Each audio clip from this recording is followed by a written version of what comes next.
예레미야애가 3장 31절부터 33절까지 말씀, 오늘의 구약성경 말씀입니다.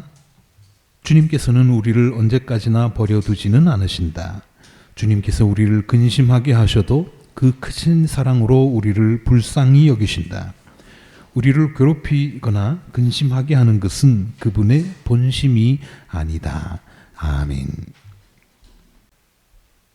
오늘은 전국의 교회들이 함께 지키는 인권주일입니다. 적어도 1년에 한 번 정도는 하나님께서 부여해 주신 인권에 대해서 생각해 보자 하는 뜻에서 정한 주일입니다. 오늘도 주님의 나라를 사모하는 마음으로 한자리에 모이신 여러분 위에 성령님께서 내려주시는 생명의 기운이 충만히 임하기를 주님의 이름으로 기원합니다. 세상이 참 많이 변하기는 했습니다. 제가 어렸을 때만 하더라도 아이들이 어른들에게 두들겨 맞는 거, 이것은 당연한 일이었습니다. 집에서는 말할 것도 없고 학교에서도 선생님 하면 몽둥이부터 생각이 날 정도였습니다. 그러나 지금은 어디에서든 체벌이 금지되어 있습니다. 부모라고 하더라도 아이를 학대하면 범법자가 됩니다. 성추행 문제도 그렇습니다. 최근에는 의식 자체가 많이 달라졌습니다만 예전에는 교사가 여학생에게, 직장 상사가 여직원에게 성적 수치감을 주거나 불쾌감을 주는 일이 많았습니다. 그럼에도 불구하고 그것을 고발하기가 어려웠죠. 피해자가 그런 이야기를 꺼내면 당장 이런 이야기가 나옵니다. 아니 도대체 네가 어떻게 처신을 했기에, 어떻게 행동했기에, 그런 반응이 나오죠.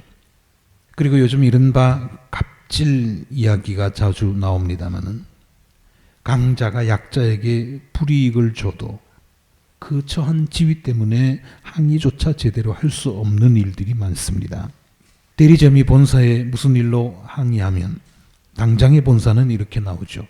당신네 매장 이제 끝이야. 그러면서 계약을 해지해 버릴 수 있기 때문에 불만이 있어도 참습니다. 부하 직원이 상사에게 뭔가 부조리를 말하고 싶어도 해고당할까 봐, 아니면 따돌림 당할까 봐 그렇게 하지 못합니다. 얼마 전에 한 국회의원이 보좌관 월급을 떼어먹다가 들통났죠. 울산 북구가 지역구이고 새누리당 소속인 박대동 의원 이야기입니다.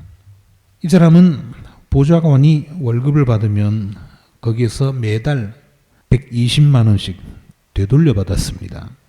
보좌관 월급은 나라에서 직접 통장에 넣어주니까 미리 손댈 수는 없거든요. 그래서 월급이 입금된 뒤에 따로 상납을 받은 겁니다. 이래가지고 그렇게 받은 돈은 아파트 관리비 등으로 사용했다고 그럽니다. 아니 국회의원쯤 되면 뭐 그 아파트 관리비 걱정할 정도는 아니지 않습니까? 그게 없어서 이런 짓을 하지는 않았을 것이고 아마도 갑질이 몸에 배어서 그런 것이겠죠. 너 아니어도 보좌관할 사람 줄 섰어. 그러니 돈 상납하고 일하려면 하고 말려면 마 하는 그런 상황 아니겠습니까? 자, 이렇게 지금도 인권 유린이 곳곳에서 일어나고 있는데 옛날에는 독재자가 인권을 유린했습니다. 대부분 그랬습니다. 자신의 권력 유지를 위해서 민주 시민들을 탄압했죠.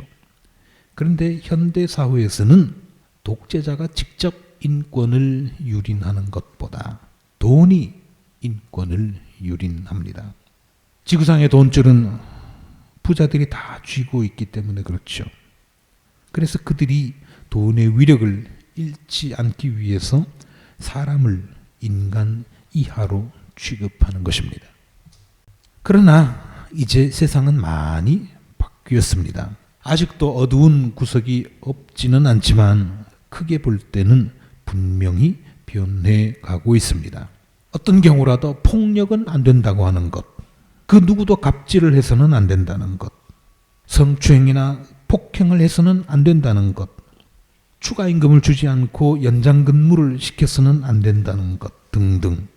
아직 완전히 지켜지고 있지는 않지만 적어도 그래서는 안 된다고 하는 것 정도는 누구나 알고 있습니다. 예전에는 무급 야근이 당연한 것이었습니다. 직장 상사가 여직원에게 좀 추근거려도 문제될 것이 없었습니다. 국회의원이 보좌관들 월급 떼어먹는 거, 이것도 관행이었습니다.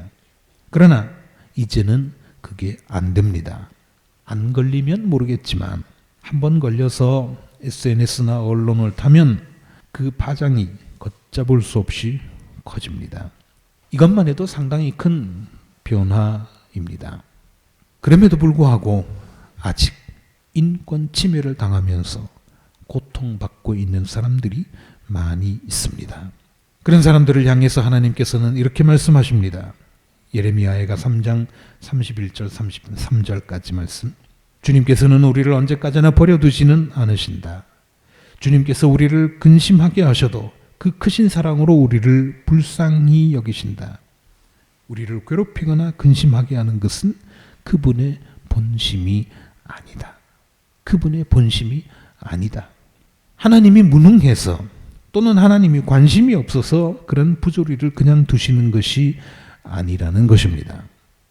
그러면서 이어서 이렇게 말씀하십니다. 34절부터 36절까지 말씀인데요. 세상에서 옥에 갇힌 모든 사람이 발 아래 짓밟히는 일, 가장 높으신 주님 앞에서 인권이 유린되는 일, 재판에서 사람이 억울한 판결을 받는 일, 이러한 모든 일을 주님께서 못 보실 줄 아느냐? 주님께서 못 보실 줄 아느냐? 지금도 그런 일들이 많이 있죠. 옥에 갇힌 사람들이 발 아래에 짓밟히는 일. 물론 죄값을 치르기 위해서 옥에 간 사람도 있겠습니다만은 억울하게 옥살이하는 사람들도 있죠. 그리고 하나님 앞에서 인권이 유린되는 일, 재판이 불공정해서 억울하게 당하는 일, 이런 일들이 일어나고 있지만 하나님께서 아직까지 조용하신 것은 몰라서 그런 것이 아니다. 못 보셔서 그런 것이 아니다, 그겁니다. 다 보고 계십니다. 그러면 왜 여태 그냥 두고 보실까요?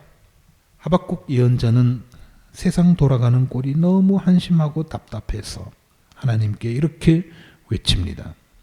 하박국서 1장 2절에서 3절까지 말씀에 보면 이렇게 나와 있습니다.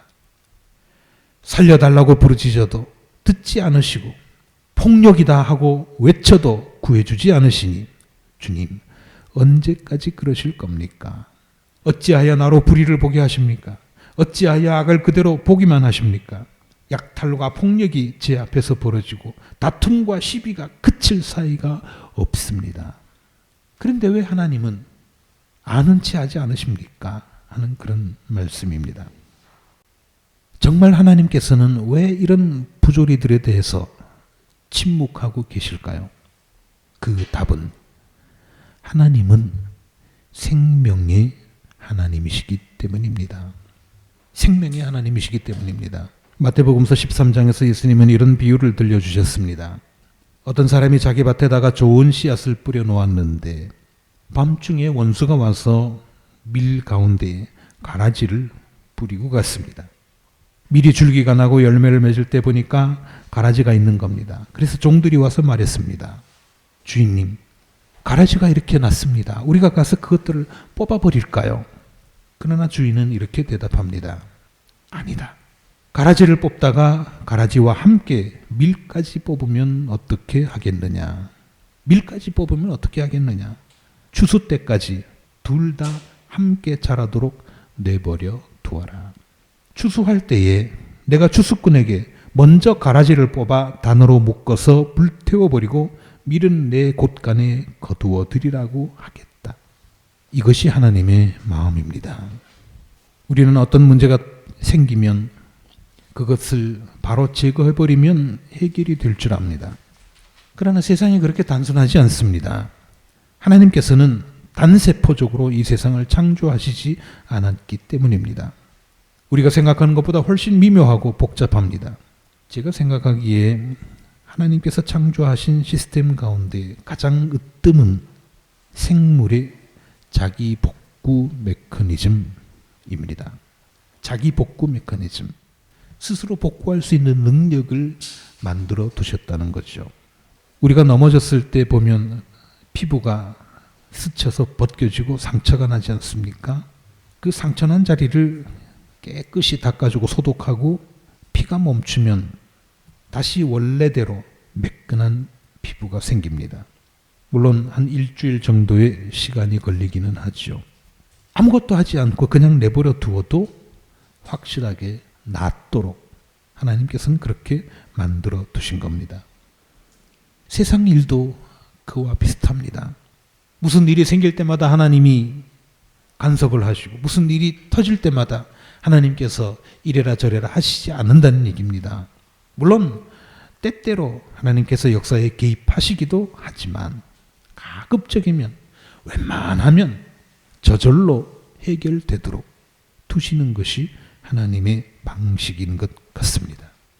그런 하나님의 뜻을 아는 것이 믿음입니다. 이것을 알면 우리가 이런 어려운 세월도 이런 힘든 시기도 행복하게 기다릴 수 있습니다.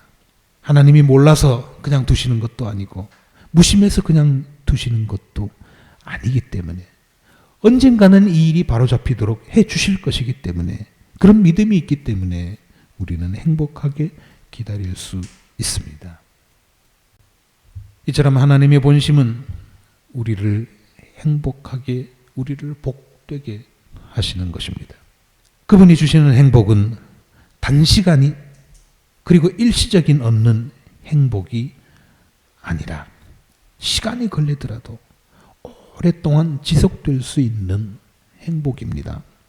그것이 참된 인권이겠죠. 아무쪼록 하나님께서 주시는 영원한 행복을 기쁜 마음으로 기다리는 저와 여러분이 되시기를 주님의 이름으로 기원합니다.